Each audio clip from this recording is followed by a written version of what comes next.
What up, what up, what up? Good morning, guys. I just wanted to give some clarity this morning.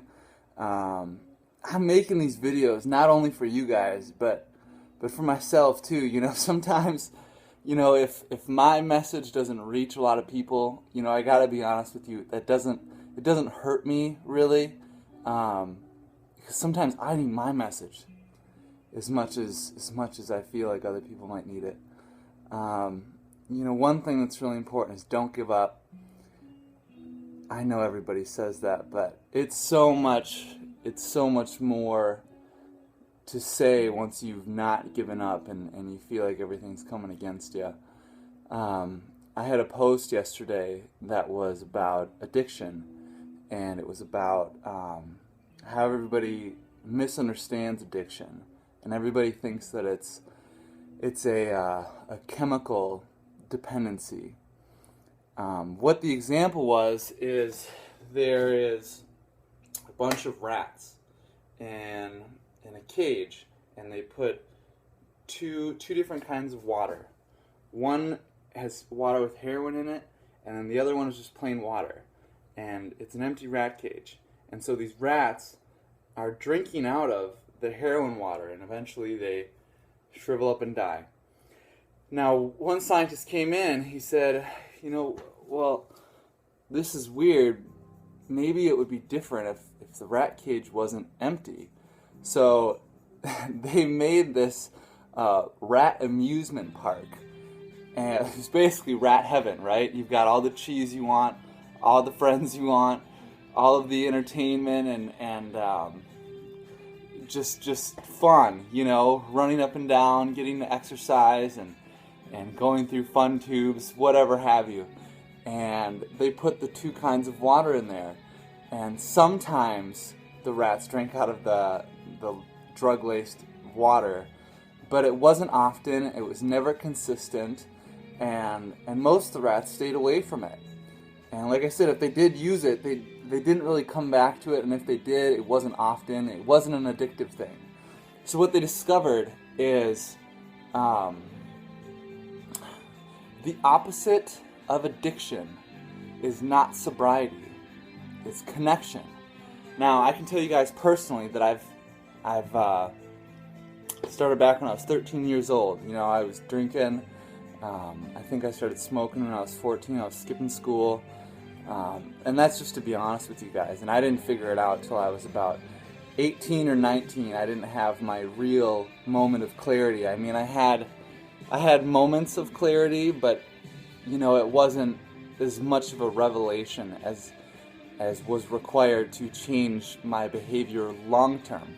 I would last 3 months, 6 months of sobriety, but I didn't really understand that what I was missing was connection. And I gotta tell you guys now that I wake up every day and I pray and I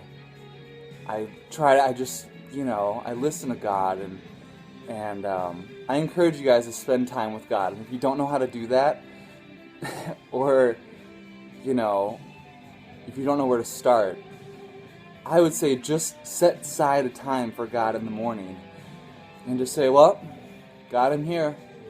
He might speak to you, he might not, he might guide you, but give that time to him. And if nothing else, read the Bible. One thing that really helps me on days that are hard for me, and I got this tip from Joyce Meyer, is, so there's 31 Proverbs, right? 31 days in a month, most of the time.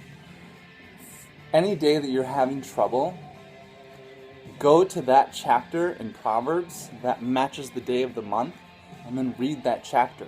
That's what I do. And, I think personal development is really important. I heard somebody say recently, it was Scotty Hobbs actually, he said that he asked his minister for guidance and what personal development books were good to dig into, that would help him with business and leadership. And his minister said that there was no better book out there that would help him with leadership and would help him more with his business than the Bible.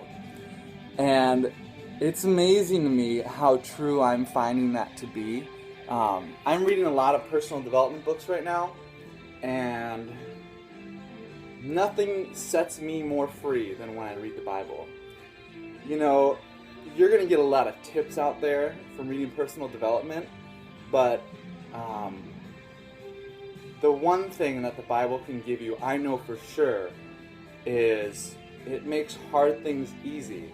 It makes, it may be hard, but it's not going to be hard for you to do it. It may be hard for other people, let's say, to, put in 2 hours a day of personal development, or 1 hour of working out, 1 hour of reading, and I do that. But God makes that easy, even though it's hard work. I wake up at 4:35 every morning, and that is hard work, and I put in hard work. As you guys can see, I'm drenched right now, I'm sweating. But God makes it easy to get up. He makes it easy to do, and He gives me strength throughout the whole day. And another thing the Bible can give you is grace. Grace and peace. And I really think that you guys should try to start your morning with God, and then do whatever He tells you to do, Don't think that it's going to take time away from you. It's actually going to give you time, because you might get guidance. You probably will get guidance about things that you don't need to be doing. You probably get guidance on things that, will help you, and they'll just... What I've learned, basically, is there's a lot of things that I had no business doing before that now I have the time to do because I'm putting God first. For example, I gave up TV. I don't do that anymore. I used to watch Netflix every single night. I used to go on Netflix binges. I used to drink every night, and I don't do that anymore. I gave up alcohol for a year. I'm sober since July 2nd. But it's not sobriety that's important. It's connection. The thing that gets me through and makes it so that I don't even crave alcohol anymore is the Holy Spirit, is God. It's my personal relationship with Him. It's that connection that I have, not only with Him, but His people, and getting out here every day. Like I said, I don't just do this for you guys. I'm pushing myself too. Like I don't think I'm great. I don't think that I'm all that. I don't have this big ego and I'm just showing off every day. I'm doing this to help develop myself and help put myself on the spot too, and challenge myself to come up with a message every single day. I originally had a goal to do this for 60 days in a row. I don't know if it's going to stop. I really don't know. I want to keep doing it. No matter what, I want to keep doing God's work. No matter how hard it is, I know that we're not supposed to give up. And I'm running on 8 minutes here. So I just want to send you guys out with my love, with God's love. Have a great day. Do what you got to do. Get your workouts in the morning. Start your morning with God. Start your morning with something healthy, a healthy breakfast. And do what you need to do to fulfill you. And one of the best things that I feel that I do every day is I get everything done that I absolutely want to get done, like desperately want to get done. I'm desperate for God. I'm desperate to work out. I'm desperate for personal development. So those are the things that I get done. So by the time I clock in for work, there's nothing that can go on in my day. If I get held up, if I have to work late, there's nothing that can happen that can make me feel like, oh, I don't know if I'm going to be in the mood to do what I need to do when I get home because, man, the day's been so hard. So that's my tip for you guys. Get what you got to get done in the morning. Like I said yesterday, guard your energy in the morning. Don't check your phone. Don't think about what you have to worry about for the day.